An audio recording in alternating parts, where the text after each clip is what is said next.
Hi friends, आप अपने screen पर देख रहे हैं डॉक्टर सुबोध चंद्र सिंह को जीएसएमपी क्लिनिक एंड न्यूज चैनल के अंतर्गत हाथी पांव यानी जिनका पैर हाथी के समान मोटा हो जाता है उसे आप बहुत गंभीरता से लेंगे। ये लेप्रोसी यानी कुष्ठ रोग से भी कम खतरनाक ये बीमारी नहीं है, इसे हल्के में कभी न लें। एक फाइलेरिया जो होता है नॉर्मल आप देखते होंगे, ये हाथी पांव को फाइलेरियासिस भी कहा जाता है।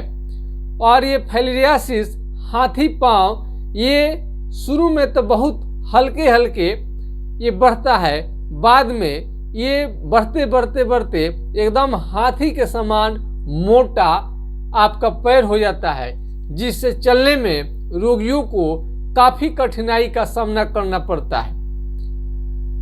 इसमें आपको एलोपैथ में हेट्राजन लेते हैं और फाइलेरिया का जो असर होता है वो आपके हाइड्रोसील पर चला जाता है और हाथ भी आपका जो कलाई है हाथ पर भी इसका असर देखने को मिलता है, सूजन हो जाता है। यदि औरत है लेडीज है तो आपके छाती में गिल्टी बनने का यहाँ पर शिकायत मिलता है और जार बुखार इसमें होता है। इसमें फीवर कोल्ड इसमें आपको देखने को मिलता है। ये एक प्रकार के मच्छर के काटने से होता है। इसके बारे में आप रिसर्च कर सकते हैं, सर्च कर सकते हैं। तो मच्छरदानी का मस्कीटो नेट का आपको प्रयोग करनी चाहिए। कई कंपनियां आप कहीं जा रहे हैं और लग रहा है कि वहाँ पर मच्छरदानी नहीं मिलेगा, मच्छरदानी का प्रयोग करना संभव नहीं है, तो मलहम उसका हिमालय का, बैद्यनाथ का, इसमें कई कंपनियों का आप देखेंगे तो उसमें एक ट्यूब आता है। बहुत सारा कंपनी किसी न किसी का आपको मिल जाएगा, पता करेंगे मार्केट में। वो लगा कर सोने से उसका किसी प्रकार का हानि भी नहीं होता है, बहुत आपको मुलायम सॉफ्ट रखता है, वहाँ मच्छर नहीं काटते हैं। इस तरह से आप बचाव कर सकते हैं। गंदा पानी अगर आसपास में कहीं गंदे पानी का ठहराव ज़्यादा हो रहा है तो उसे किरासन तेल यानी मिट्टी का तेल आप वहाँ डाल सकते हैं, जिसके अंडे जो होते हैं खत्म हो जाते हैं। उसके बाद आपको इसमें ज़्यादा झंझट लग रहा है, सदैव मच्छरदानी का आप प्रयोग कर सकते हैं। पोर्टेबल आपको माने आप मच्छरदानी का भी बहुत सारा स्वरूप आ गया है। ऐसा आ गया है कि कहीं जाएंगे आप मच्छरदानी उसको आराम से लगा सकते हैं और चैन धीरे से आप बंद कर दें अंदर से, और इस तरह से उसमें बिल्कुल कहीं भी उसको गाड़ी में रहकर या कहीं जा रहे हैं आप ले जा सकते हैं। उसमें रस्सी की ज़रूरत नहीं पड़ती है। बीमारी हो गया है तो इससे और बचाव करना बहुत ज़रूरी है। एलोपैथ के अनुसार फाइलेरिया को कंट्रोल नियंत्रण किया जा सकता है, लेकिन जड़ मूल से ठीक नहीं किया जा सकता है। लेकिन होम्योपैथ द्वारा ये बहुत ही आसानी से ये ठीक हो जाता है। कुछ दिनों के प्रयोग से फाइलेरिया आपको 100% ठीक हो जाता है। पिछले मैंने वीडियो में लाइव किया था। लाइव में आपके मरीज का मोबाइल नंबर भी उपलब्ध करा चुके हैं ताकि आप डायरेक्ट पूछ सकें।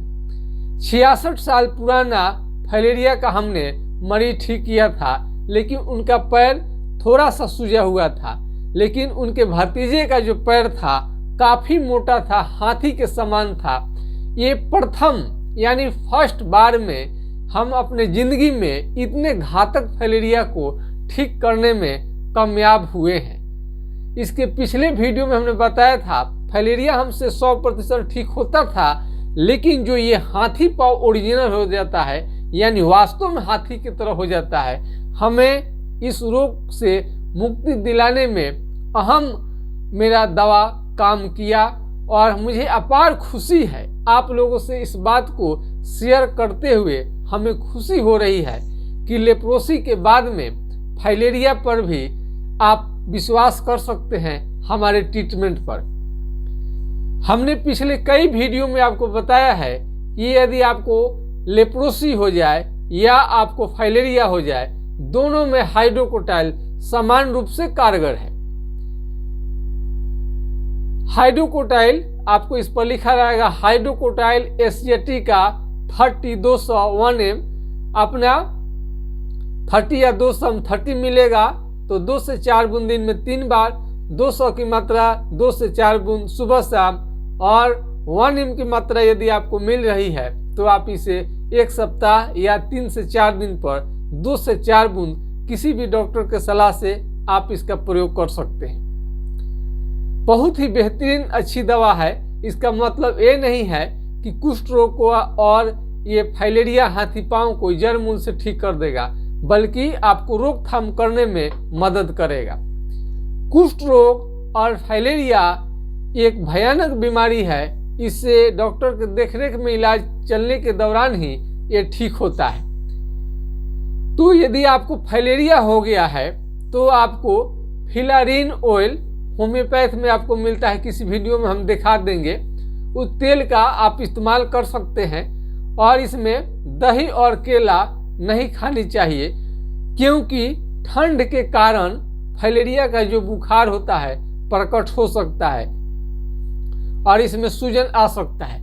फाइलेरिया हो या कुष्ठ रोग है, दोनों में लहसुन और प्याज का सेवन बहुत ही फायदा करेगा। वही लेप्रोसी के मरीज आप फल जितना चाहें खा लें, लेकिन ये जो फाइलेरिया के मरीज हैं उनको सभी फलों का सेवन वो नहीं कर सकते हैं, खास करके केले का। और केला और ये दही जो होता है थोड़ा उसमें बहुत ज़्यादा बुरा असर डाल देता है, तो इसे आप बच के रहिए और मच्छरदानी का प्रयोग करिए। किसी भी तरह का यदि पुराना से पुराना आपको फाइलेरिया है तो आपको चिंता करने की जरूरत नहीं है। पुराना से पुराना आपका फाइलेरिया है या कुष्ठ रोग है, होम्योपैथिक दवा से 100% आपका ठीक हो जाता है।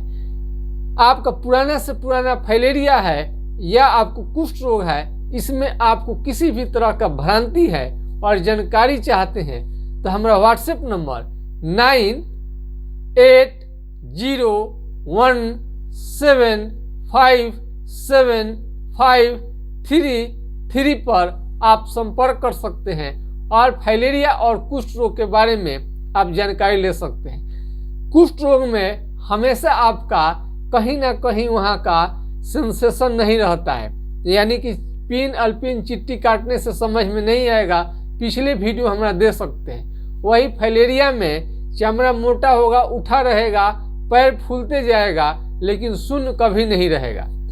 फाइलेरिया के बढ़ने के कंडीशन में घाव बनकर पानी आ सकता है और लेप्रोसी कुष्ठ रोग में भी आपका घाव बनकर पानी आ सकता है। इसमें हाथ पांव का उंगली गिरने का डर रहता है, लेकिन फाइलेरिया में उतना जल्दी ये सब किसी तरह का शिकायत नहीं होता है। फाइलेरिया का घाव यदि हो जाए उसमें से हमेशा पानी देते रहे और जार बुखार सिहरी साथ में एलर्जी हो, चाहे कुष्ठ रोग को एलर्जी हो या फाइलेरिया के रोगी को एलर्जी हो, बुखार के साथ साथ चकते दाने निकलते हो, काफ़ी थकान रहता हो और काफ़ी कमजोरी रहता हो, तो आप लोगों के लिए होम्योपैथिक दवा श्रेष्ठ है। एमडीटी बहुत दिनों से यदि कुष्ठ रोगी ले रहे हैं तो ये ऐसा समझने में भ्रम भूल न करें कि लेप्रोसी का दवा एमडीटी 1 साल तक ले लेने के बाद में पूर्णतः ठीक हो जाएगा। ऐसा कोई डॉक्टर बोल रहा है तो उसके बातों पर विश्वास न करें। आप ऐसा न कभी कहें कि किसी यूट्यूब चैनल से आपको जानकारी नहीं मिली। आपको मैं बता दूं कि लेप्रोसी कभी भी जड़ मूल से ठीक नहीं होता है। जिस तरह से लेप्रोसी आपको एमडीटी के दवा से जड़ मूल से ठीक नहीं होता है, ठीक उसी तरह से हेटेराजन से, बेनोसाइड फोर्ट से भी आपका ये लेप्रोसी आपको बेनोसाइड फोर्ट और या आपको हेटेराजन से आपको ये हाथी पांव, कहीं कहीं फील पांव, बहुत सारे नामों से भी जाना जाता है, फाइलेरियासिस, एलिफेंटाइटिस, तो इस तरह के नाम से जाना जाता है। ये भी जड़ मूल से ठीक नहीं होता है। दोनों बीमारियों में एलोपैथिक दवा पूर्ण रूप से ठीक करने में कारगर नहीं है। किसी भी ईमानदार डॉक्टर से पूछेंगे तो आपको बात अवश्य बताएगा लोग। एक डॉक्टर अगर सही बात नहीं बताए, दूसरे तीसरे 3-4 डॉक्टर से पूछेंगे, हकीकत बात आपको मालूम चल ही जाएगा। तो आपको ये जरूर जाननी चाहिए कि दोनों बीमारी है, बहुत ही गंभीर है और एक दूसरे से कोई कम नहीं है। इन दोनों बीमारियों में से कोई बीमारी आपको हो गया है तो दोनों बीमारी में हमारा जो सलाह है और मेडिसिन है बेहतरीन काम करता है। इसलिए थोड़ा से भी आपको सोचने की चिंता करने की जरूरत नहीं है। चाहे फाइलेरिया हो या कुष्ठ रोग है, 100% आपका ठीक होके रहेगा। हमने इसका वीडियो आपको लाइव हमने कर दिया है, इसलिए ताकि मरीज को, ज़्यादा से ज़्यादा मरीज को इसके बारे में जानकारी हो सके। बहुत सारे डॉक्टर ये बताते हैं हम ठीक कर देंगे, हम ठीक कर देंगे, लेकिन ठीक नहीं होता है। लेकिन बहुत जगह ये बात माननी पड़ेगी, ठीक भी होता है। बहुत सारे आप डॉक्टर से बीमारी दिखाते होंगे, ठीक नहीं होता है, लेकिन बहुत जगह ठीक भी होता है। तो आपके विश्वास के लिए हम आपको लाइव करते रहते हैं ताकि डायरेक्ट आप देख सके कि हाँ वो मरीज कौन सा है, कहाँ का है और उसका ठीक कितना हुआ। ये आपको जानकारी आपके हौसले को बढ़ा के रखेगा और आपके उत्साह में कमी होने नहीं देगा और रोग ठीक होने के प्रति आपको आसान्वित करेगा और आपको खुशी होगी कि आपका लेप्रोसी हो गया है, चाहे आपको फाइलेरिया हो गया है, तो निश्चित रूप से आपका बीमारी जड़ मूल से ठीक हो जाएगा। इसी और आशा और विश्वास के साथ हम आपके लोकप्रिय YouTube channel GSMP clinic and news से हमें आप इजाज़त दीजिए। नमस्कार, आप सभी का बीमारी जल्द ठीक हो। जय हिंद, जय भारत।